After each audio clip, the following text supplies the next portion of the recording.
Assalamu alaikum. So in the last video we have discussed about kingdom Plantae. हमने kingdom Plantae के बारे में discuss किया था। हमने किंगडम प्लांटी को दो डिवीजन में तकसीम किया था, डिवाइड किया था, दो सब ग्रुप्स में डिवाइड किया था। First one was bryophytes, second one was ट्रैकियोफाइट्स।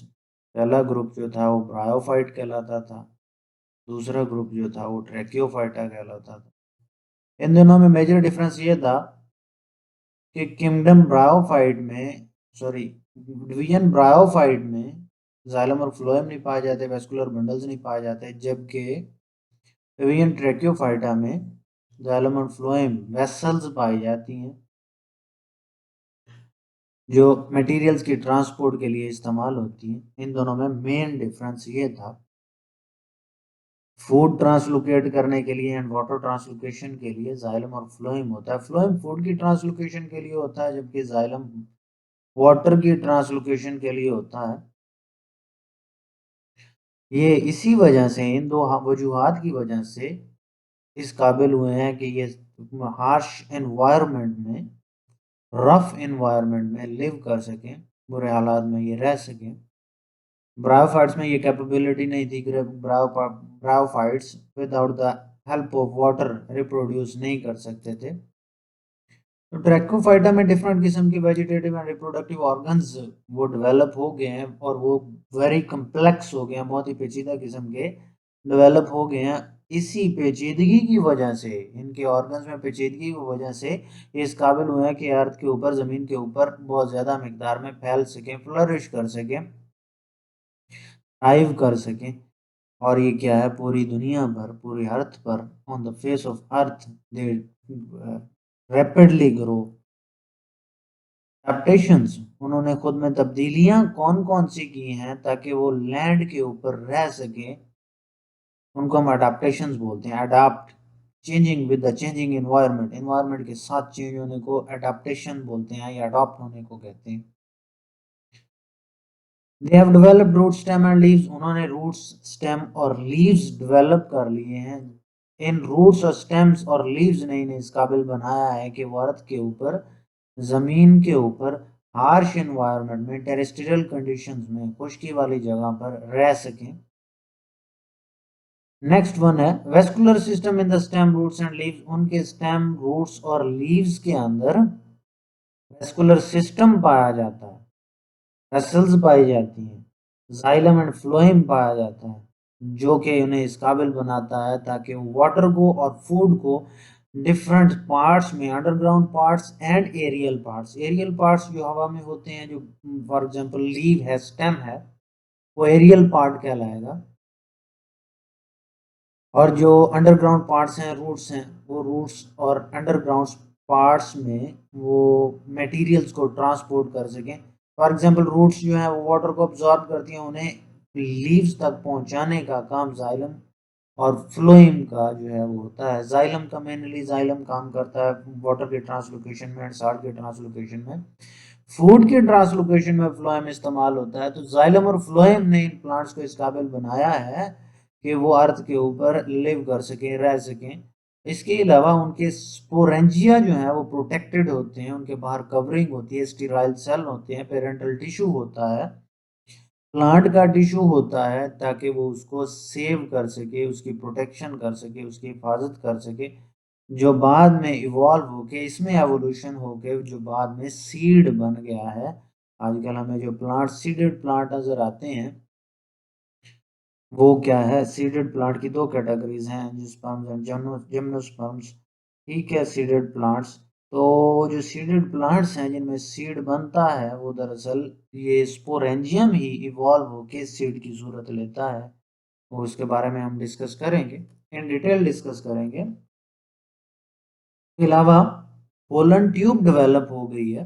Pollen tube जो कि जब एक एंथर या एक स्टिग्मा से, जो एंथेरोजोइड्स या स्पर्म हम कह सकते हैं, मेल गैमेट, मेल पार्ट है, वो मेल पार्ट में से जो एंथर होते हैं वो यहाँ से रिलीज होकर स्टिग्मा के ऊपर लैंड करते हैं। स्टिग्मा फीमेल पार्ट है। जैसे ही वो स्टिग्मा के ऊपर लैंड करते हैं, वहां पर पोलन ट्यूब बनना शुरू हो जाती है। वो पोलन ट्यूब जो है वो पोलन ग्रेन को एग तक पहुंचाने का काम करती है। ये आप एनिमेशन में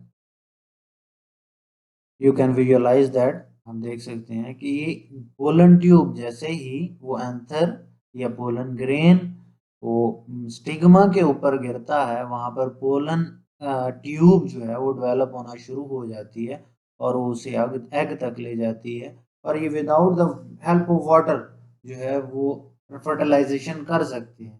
before that we have studied in bryophytes, water के बिना, वाटर के बगैर, वाटर की हेल्प के बगैर जो है वो मूव नहीं कर सकते थे, हरकत नहीं कर सकते थे और ना ही वो फर्टिलाइजेशन कर सकते थे। But now the pollen tube have developed. अब प्लांट के फ्लावर्स में पोलन ट्यूब डेवलप होना शुरू हो गई है और वो पोलन ट्यूब जो है वो एंथर को एग तक पहुंचाने का काम करती है और विदाउट हेल्प ऑफ वाटर वो करती है और वो जो है ना फर्टिलाइजेशन का काम करती है। फर्टिलाइजेशन भी हमने दो तरह की पढ़ी है, double fertilisation, self fertilisation.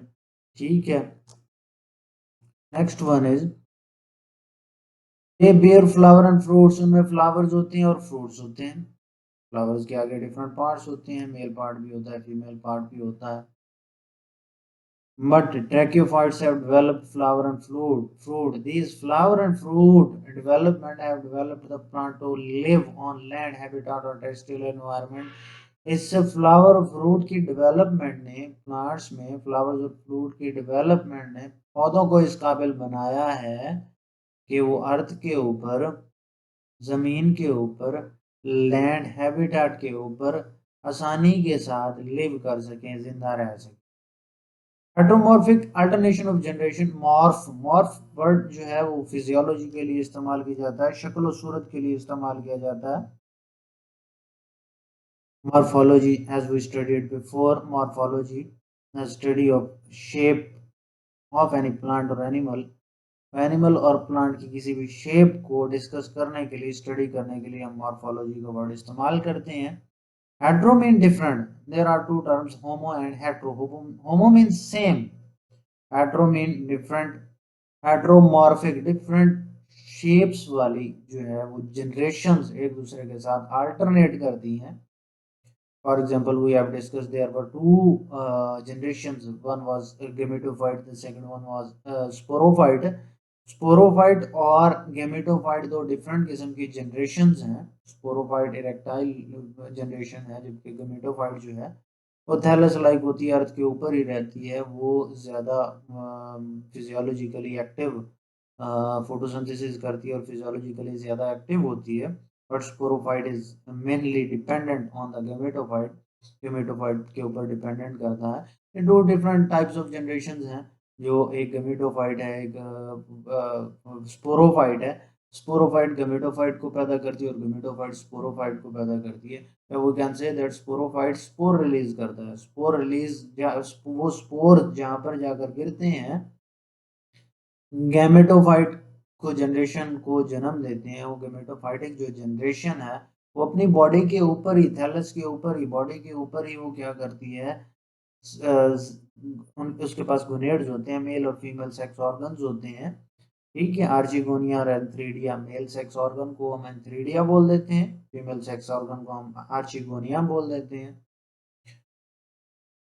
Antheridia जो है वो एंथीरोजॉइड पैदा करता है, हम ये कह सकते हैं स्पोर मदर सेल पैदा करता है, स्पोर मदर साइड सेल पैदा करता है, या हम ये कह सकते हैं मेल माइक्रोस्पोर पैदा करता है। जबकि आर्चिगोनिया जो है वो फीमेल मदर साइड सेल पैदा करता है, हम ये कह सकते हैं एग प्रोड्यूस करता है। बॉडी के ऊपर ही फर्टिलाइजेशन होती है और बॉडी के ऊपर ही नया प्लांट या स्पोरोफाइट जो है वो पैदा किया जाता है। वो स्पोरोफाइट डेवलप करता है अपने अंदर, एंथ्रीडियम डेवलप करता है, एंथ्रीडियम के अंदर स्पोर्स बनते हैं, स्पोर्स जो हैं वो रिलीज किए जाते हैं और ये साइकिल इसी तरह चलता रहता है। ये सेम टू सेम इसी तरह का ये साइकिल बार बार चलता रहता है। तो